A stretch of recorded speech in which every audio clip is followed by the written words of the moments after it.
ಕಿಸಾನ್ ವಾಣಿ ಕೇಳುತ್ತಿರುವ ರೈತ ಬಾಂಧವರಿಗೆ ಶರಣು ಶರಣಾರ್ಥಿಗಳು. ಇಂದಿನ ಕಿಸಾನ್ ವಾಣಿಯಲ್ಲಿ ನೀವು ಕೇಳಲಿದ್ದೀರಿ ಕೇಂದ್ರ ಪರಿಷ್ಕೃತ ಕೃಷಿ ಆವರ್ತ ನಿಧಿ ಯೋಜನೆ ಕುರಿತು ಕೃಷಿ ಇಲಾಖೆ ಜಂಟಿ ನಿರ್ದೇಶಕರಾದ ಪ್ರಕಾಶ್ ಆರ್ ಚೌಹಾಣ್ ಅವರೊಂದಿಗೆ ಸಂದರ್ಶನವನ್ನು. ನಂತರ ಕೃಷಿ ಮೇಳ 2026 ಸಂದರ್ಭದಲ್ಲಿ ರೈತರಿಂದ ರೈತರಿಗೆ ಕಾರ್ಯಕ್ರಮ, ಪ್ರಗತಿಪರ ರೈತರಾದ ಸೋಮನಾಥ ರೆಡ್ಡಿ ಮತ್ತು ರಮೇಶ್ ಪೂಜಾರಿ ಅವರು ಮಾಡಿದ ಭಾಷಣದ ಅವತರಣಿಕೆ, ಹವಾಮಾನ ವರದಿ ಹಾಗೂ ಹವಾಮಾನ ಆಧಾರಿತ ಕೃಷಿ ಸಲಹೆಗಳು, ಪೇಟೆ ಧಾರಣೆ.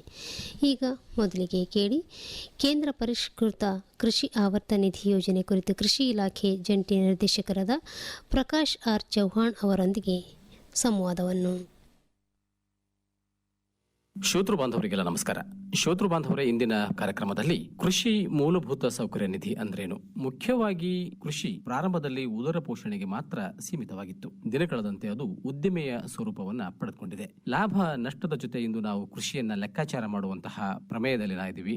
ಈ ನಿಟ್ಟಿನಲ್ಲಿ ಕೃಷಿಯನ್ನ ಉನ್ನತೀಕರಣಗೊಳಿಸಬೇಕು, ಕೃಷಿಯನ್ನ ಒಂದು ಉದ್ದಿಮೆಯ ರೂಪದಲ್ಲಿ ತರಿಸಿಕೊಂಡು ಹೋಗಬೇಕು ಎಂಬಂತಹ ಒಂದು ವಿಚಾರವನ್ನು ಇಟ್ಕೊಂಡು ಸಾಕಷ್ಟು ಅಭಿವೃದ್ಧಿ ಯೋಜನೆಗಳು ನಮ್ಮಲ್ಲಿ ಚಾಲ್ತಿಯಲ್ಲಿದ್ದಾವೆ. ಈ ನಿಟ್ಟಿನಲ್ಲಿ ಕೇಂದ್ರ ಪುರಸ್ಕೃತ ಯೋಜನೆಯಾದಂತಹ ಕೃಷಿ ಮೂಲಭೂತ ಸೌಕರ್ಯ ನಿಧಿ ಅಂತಾನೂ ಕೂಡ ಒಂದು, ಇದನ್ನ IAF ಅಂತ ಹೇಳಿ ಕರೀತಾರೆ. ಈ ಯೋಜನೆಯಡಿಯಲ್ಲಿ ಯಾರ್ಯಾರು ಫಲಾನುಭವಿಗಳಿರ್ತಾರೆ, ಯೋಜನೆಯ ಪರಿಚಯ ಹೇಗೆ, ಉದ್ದೇಶಗಳೇನು, ಹಣಕಾಸಿನ ನೆರವು ಹೇಗೆ ಸಾರ್ವಜನಿಕರಿಗೆ ಆಗಿರ್ಬೋದು, ರೈತ ಉದ್ದಿಮೆದಾರರಿಗೆ ಸಿಗಬಹುದು ಎಂಬಂತಹ ಒಂದು ವಿಚಾರವನ್ನ ನಮ್ಮ ಜೊತೆ ಇವತ್ತು ಮಾಹಿತಿಯನ್ನ ಮಾಡ್ಕೊಂಡು ಹೋಗ್ಲಿಕ್ಕೆ ರಾಯಚೂರು ಕೃಷಿ ಇಲಾಖೆಯ ಜಂಟಿ ಕೃಷಿ ನಿರ್ದೇಶಕರಾದಂತಹ ಪ್ರಕಾಶ್ ಆರ್ ಚೌಹಾಣ್ ಅವರು ನಮ್ಮ ಜೊತೆ ಇದ್ದಾರೆ ಮಾಹಿತಿಯನ್ನು ನೀಡಲಿಕ್ಕೆ. ಕಾರ್ಯಕ್ರಮಕ್ಕೆ ತಮಗೆ ಸ್ವಾಗತ, ಹಾಗೆ ನಮಸ್ಕಾರ ಸರ್. ನಮಸ್ಕಾರ.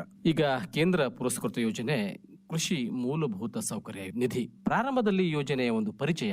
ಈಗಾಗಲೇ ಹೇಳ್ದಂಗೆ ಇದು ಕೃಷಿ ಮೂಲಭೂತ ಸೌಕರ್ಯ ನಿಧಿ ಅಂದ್ರೆ ಅಗ್ರಿಕಲ್ಚರ್ ಇನ್ಫ್ರಾಸ್ಟ್ರಕ್ಚರ್ ಫಂಡ್. ಅಂದ್ರೆ ಕೊಯ್ಲತ್ತರ ನಂತರ ಒಂದು ಸಹಾಯ ಕೊಡಕ್ಕೆ ಮತ್ತೆ ಬ್ಯಾಂಕ್ ನಲ್ಲಿ 3% ಇಂಟ್ರೆಸ್ಟ್ ಅಲ್ಲಿ ರೈತರಿಗೆ ಮತ್ತೆ ಬೇರೆ ಬೇರೆ ಸಂಸ್ಥೆಗಳಿಗೆ ಸಾಲ ಕೊಟ್ಟು ಮೂಲಭೂತ ಸೌಕರ್ಯಗಳನ್ನು ಅವರು ಒಂದು ಸ್ಟ್ರೆಂಥನ್ ಮಾಡೋ ಸಲುವಾಗಿ ಇದೊಂದು ಯೋಜನೆ ಬಂದಿದೆ. ಇದು ಕೇಂದ್ರ ಪುರಸ್ಕೃತ ಯೋಜನೆ. ಇದು 2020-21 ಪ್ರಾರಂಭ ಆಗಿದೆ. ಕೊಯ್ಲತ್ತರ ನಂತರ ಅಂದ್ರೆ ನಾವು ಅಗ್ರಿಕಲ್ಚರ್ ಮಾಡ್ಬೇಕಾದ್ರೆ ನಾವು ಬಿಸ್ನೆಸ್ ರೀತಿಯಿಂದ ನೋಡ್ಕೊಂಡಾಗೆ ಅಂದ್ರೆ ನಾವು ಲಾಭ ಹಾನಿದು ನಾವು ತುಲನೆ ಮಾಡ್ಬೇಕು. ರೈತರು ಏನ್ ಮಾಡ್ತಾ ಇದಾರೆ, ಸುಮ್ನೆ ಮತ್ತೊಬ್ಬರಿಗೆ ನೋಡ್ಕೊಂಡು ಬೆಳೆಯುವಂತದ್ದು, ಬೆಳೆದು ಅದನ್ನ ಮಾರ್ಕೆಟಿಂಗ್ ಮಾಡುವಂತದ್ದನ್ನ ನೋಡ್ತಾ ಇಲ್ಲ. ಅಂದ್ರೆ ನಾವು ಮುಂಚೆನೆ ನಮ್ಗೆ ಯಾವ್ದೇ ಬೆಳೆ ಬೆಳಿಲಿ ಅದನ್ನ ಕೃಷಿ ಸಂಸ್ಕರಣೆ ನಾವು ಜಾಸ್ತಿ ಮಾಡೋದ್ರಿಂದ ನಮಗೆ ಒಂದು ಲಾಭ ಸಿಗುತ್ತೆ. ಈಗ ಯಾವುದೋ ಒಂದು ಬೆಳೆ, ಈಗ ನೀವು ಒಂದು ಟೊಮ್ಯಾಟೊನೇ ಬೆಳೆದ್ರೆ ಅಂತ ಕೊಡ್ರಿ, ಟೊಮ್ಯಾಟೋದ ಬೆಳೆ ಏರು ಇಳಿತ ಆಗ್ತಾ ಇರ್ತದೆ. ಆದ್ರೆ ಅದನ್ನ ನಾವು ಸಂಸ್ಕರಣೆ ಮಾಡಿಬಿಟ್ಟು ಅಗ್ರೋ ಪ್ರೊಸೆಸಿಂಗ್ ಮಾಡಿಬಿಟ್ಟು ಅದನ್ನ ಒಂದು ಕೆಚಪ ಮಾಡಿದ್ರೆ ಅದಕ್ಕೊಂದು ದರ MRP ಫಿಕ್ಸ್ ಇರುತ್ತೆ. ಆ ದೃಷ್ಟಿಯಿಂದ ಇದೊಂದು ಯೋಜನೆ ಬಂದಿದೆ, ಬಹಳಷ್ಟು ಉಪಯುಕ್ತವಾದಂತಹ ಇದೊಂದು ಯೋಜನೆ. ಇದನ್ನ ರೈತರು ಮತ್ತೆ ಸಂಸ್ಥೆಯವರು, FEOಗಳು ಮತ್ತೆ ಇವನ್ APMC ಅವರು ಕೂಡ ಇದನ್ನ ಲಾಭ ಪಡ್ಕೋಬಹುದು. ತಾವು ಹೇಳಿದ್ರಿ ಸರ್, ಮುಖ್ಯವಾಗಿ ಕೊಯ್ಲೋತ್ತರ ತಂತ್ರಜ್ಞಾನಕ್ಕೆ ಹೆಚ್ಚಿನ ಒಂದು ಆದ್ಯತೆ ಕೃಷಿ ಮೂಲಭೂತ ಸೌಕರ್ಯ ನಿಧಿ ಯೋಜನೆಯಲ್ಲಿ ಬರ್ತದೆ ಅಂತ ಹೇಳಿದ್ರಿ. ಈ ಯೋಜನೆಯ ಮುಖ್ಯ ಉದ್ದೇಶಗಳು ಏನಿದಾವೆ ಅಂತ ತಾವು ಹೇಳ್ತೀರಿ? ಯೋಜನೆದು ಮುಖ್ಯ ಉದ್ದೇಶ ಅಂದ್ರೆ ಈಗಾಗಲೇ ನಾನು ಹೇಳ್ದ ಹಾಗೆ ಅಂದ್ರೆ ಕೊಯ್ಲತ್ತರ ನಂತರ ಯಾವ್ದೋ ಅಗ್ರೋ ಪ್ರೊಸೆಸಿಂಗ್ ಮಾಡುವಂತದ್ದಾಗ್ಲಿ, ಆಮೇಲೆ ಇದರಲ್ಲಿ ಒಂದು ಸಾಲದ ರೂಪದಲ್ಲಿ ಸುಮಾರು 2 ಕೋಟಿವರೆಗೆ ಯಾವ್ದೋ ಒಂದು ನಾವು ಪ್ರೊಜೆಕ್ಟ್ ಮಾಡಿದೆ ಅಂತ ತಿಳ್ಕೊಳ್ರಿ, 2 ಕೋಟಿ ಒಳಗೆ 3% ಇಂಟ್ರೆಸ್ಟ್ ಅಲ್ಲಿ ಒಂದು ಸಾಲ ಕೊಡ್ತಾರೆ. ಕೊಟ್ಮೇಲೆ ಅದನ್ನ ನಾವು ತಗೊಂಡು ನಮ್ದೇನ್ ಪ್ರಾಜೆಕ್ಟ್ ಇದೆ ಇಂಪ್ಲಿಮೆಂಟ್ ಮಾಡಬೇಕು. 2 ವರ್ಷದವರೆಗೆ ಅದು ರಿಯಾಯಿತಿ ಇರ್ತದೆ, 24 ತಿಂಗಳ ತನಕ. ಆಮೇಲೆ 5 ವರ್ಷದನ ಅದನ್ನ ಮರುಪಾವತಿ ಮಾಡುವಂಥದ್ದು ಇರ್ತದೆ. ನಾವು ಲಾಭ ಪಡ್ಕೊಂಡು ಮರುಪಾವತಿ ಮಾಡುವಂಥದ್ದು ಇರ್ತದೆ. ಸೊ ಇದೊಂದು ಉಪಯುಕ್ತ ಯೋಜನೆ.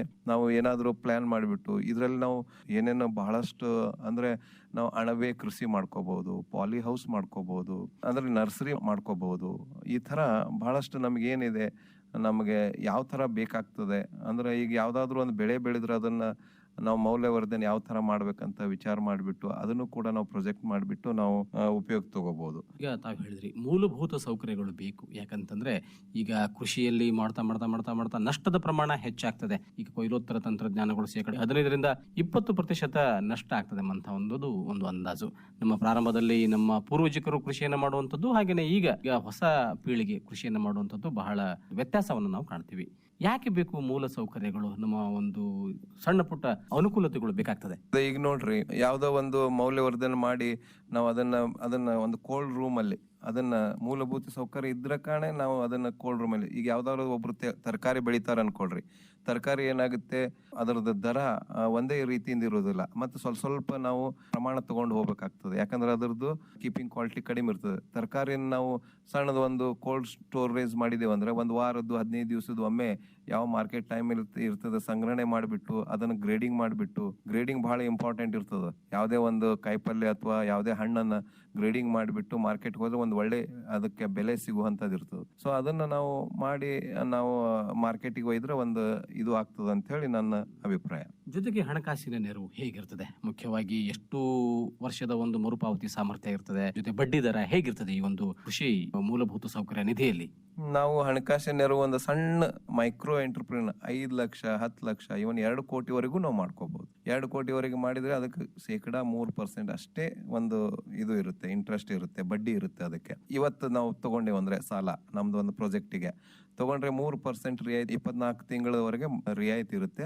24 ತಿಂಗಳದ ಆದ್ಮೇಲೆನೆ ನಮಗೆ 5 ವರ್ಷದ ನಮ್ದೇನು ನಾವು ಸಾಲ ಪಡೆದಿರ್ತೇವೆ ಅದನ್ನ ಮರುಪಾವತಿ ಮಾಡಕ್ಕೆ ಒಂದು ಈ ಯೋಜನೆಯಲ್ಲಿ ಕೊಡಕ್ಕೆ. ಜೊತೆಗೆ ಇದರಲ್ಲಿ APMCಗಳು ಕೂಡ ಭಾಗವಾಗಬಹುದಾ? ಹೇಗೆ? ಈಗ ಸಾರ್ವಜನಿಕರಾಗಿರ್ಬೋದು, ತಾವು ಹೇಳಿದಂಗೆ FPO ಆಗಿರ್ಬೋದು, ನವೋದ್ಯಮಿಗಳಾಗಿರ್ಬೋದು ಅಥವಾ ಕೈಗಾರಿಕೋದ್ಯಮಿಗಳಾಗಿರ್ಬೋದು, ಈ APMC ಗೋಡಾನುಗಳನ್ನು ಮಾಡ್ಕೊಂಡು ಕೂಡ ಇಲ್ಲಿ ಹಣಕಾಸಿನ ನೆರವು ದೊರೆತದ ಹೇಗೆ? ಹೌದು, APMC ಮತ್ತೆ ಬೇರೆ ಬೇರೆ ಸಂಸ್ಥೆ FAOಗಳು ಕೂಡ ಭಾಗಿಸಬಹುದು. ಇವನ್ KMF ಕೂಡ ಭಾಗವಹಿಸ. ಈಗ ಹಾಲು ಉತ್ಪಾದನೆ, ಯಾಕಂದ್ರೆ ಕೆಲವೊಂದು ಹಳ್ಳಿಯಲ್ಲಿ ಬಹಳ ಕಡಿಮೆ ಇರುತ್ತದೆ, 3,000 5,000 ಲೀಟರ್, ಒಂದು 5,000 ಲೀಟರ್ದ ಹಾಲು ಉತ್ಪಾದನೆ ಆಗಿತ್ತಂದ್ರೆ ಅವರು ಸಂಗ್ರಹಣೆ ಮಾಡಿಬಿಟ್ಟು ಕೂಲ್ ಚೇಂಬರ್ ಕೂಡ ಮಾಡ್ಕೋಬಹುದು. ಅಂದ್ರೆ ಈಗ ಅದು ಬಹಳ ಪೆರಿಸಿಬಲ್ ಇರ್ತದ, ಕೀಪಿಂಗ್ ಕ್ವಾಲಿಟಿ ಬಹಳ ಕಡಿಮೆ ಇರ್ತದ. ಒಂದು 3-4 ಗಂಟೆಗಳ ನಾವು ಬೇರೆ ಇದು ಹೇಳಿದ್ರೆ ದಿನಗಳನ್ನು ಇದು ಮಾಡಬಹುದು, ಆದ್ರೆ ಹಾಲಿಂದು ಗಂಟೆಗಳಲ್ಲೇ ಹಾಳಾಗುವಂತದ್ದು ಇರ್ತದ. ಅವಕ್ಕೂ ಅವು KMF ದವರು ಬರ್ಬೋದು, APMC ಅವರು ಬರ್ಬೋದು, ಈ ಯೋಜನೆಯಲ್ಲಿ ಅವರು ಲಾಭ ಪಡಿಬಹುದು. ಜೊತೆಗೆ ಈಗ ಈ ಕೃಷಿ ಈ ಮೂಲಭೂತ ಸೌಕರ್ಯ ನಿಧಿಯಲ್ಲಿ ಏನೇನು ಚಟುವಟಿಕೆಗಳನ್ನ ಹೆಚ್ಚಿನ ಪ್ರಮಾಣದಲ್ಲಿ ಒಯ್ಯಲಿಕ್ಕೆ ಸಾಧ್ಯ ಇದೆ? ಯಾವ್ಯಾವ ಚಟುವಟಿಕೆಗಳನ್ನ ಯಾವ್ಯಾವ ಉದ್ದೇಶಕ್ಕೆ ಹಣಕಾಸಿನ ನೆರವು ಇಲ್ಲಿ ಲಭ್ಯ ಆಗ್ತದೆ? ಚಟುವಟಿಕೆ ಅಂದ್ರೆ ಶೀತಲ ಗೃಹಗಳು ಮಾಡ್ಕೋಬಹುದು, ಪ್ಯಾಕ್ ಹೌಸ್ಗಳು ಮಾಡ್ಕೋಬಹುದು, ಗ್ರೇಡಿಂಗ್ ಮಾಡಕ್ಕೆ, ಮತ್ತೆ ಟ್ರಾನ್ಸ್ಪೋರ್ಟೇಶನ್ ಮಾಡಬಹುದು, ಹಣ್ಣು ಮಾಗಿಸುವಂತದ್ದು ಅಂದ್ರೆ ರೈಪನಿಂಗ್ ಮಾಡುವಂತ ಚೇಂಬರ್ ಗಳನ್ನು ಮಾಡ್ಕೋಬಹುದು, ಅಣಬೆ ಬೇಸಾಯ ಕೂಡ ಮಾಡಬಹುದು. ಅಣಬೆ ಬೇಸಾಯ ನೋಡಿ ಇದೊಂದು ಹೊಸದಿದು. ಈಗ ಏನದೆ ಒಂದು ವೆಜಿಟೇರಿಯನ್ಸ್ಗೆ ಪ್ರೋಟೀನ್ ರಿಚ್ ಫುಡ್ ಅಂದ್ರೆ ಅಣಬೆ ಸಿಗುತ್ತೆ.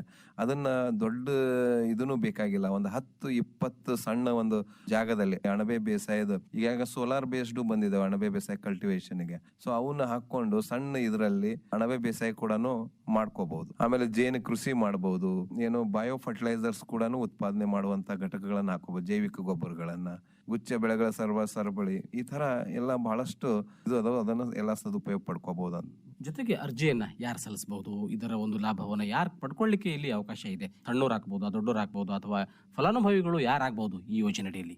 ಈ ಯೋಜನೆಯಲ್ಲಿ ಫಲಾನುಭವಿಗಳು ರೈತರಾಗಬಹುದು, ರೈತ ಉತ್ಪಾದಕರ ಸಂಸ್ಥೆಗಳಾಗಬಹುದು, ಪ್ರಾಂತೀಯ ಸಹಕಾರ ಒಕ್ಕೂಟಗಳು, ಕೃಷಿ ಉದ್ಯಮಿಗಳು, ಪ್ರಾಥಮಿಕ ಕೃಷಿ ಕ್ರೆಡಿಟ್ ಸಹಕಾರಿ ಸಂಘಗಳು, ಆಮೇಲೆ ಸಹಕಾರಿ ಸಂಘಗಳು, ಸ್ವಸಹಾಯ ಗುಂಪುಗಳು ಕೂಡ ಆಗ್ಬಹುದು, ಆಮೇಲೆ ಖಾಸಗಿ ಮಾಲೀಕತ್ವ ಇದ್ದಂಥವರು ಕೂಡ ಆಗ್ಬಹುದು.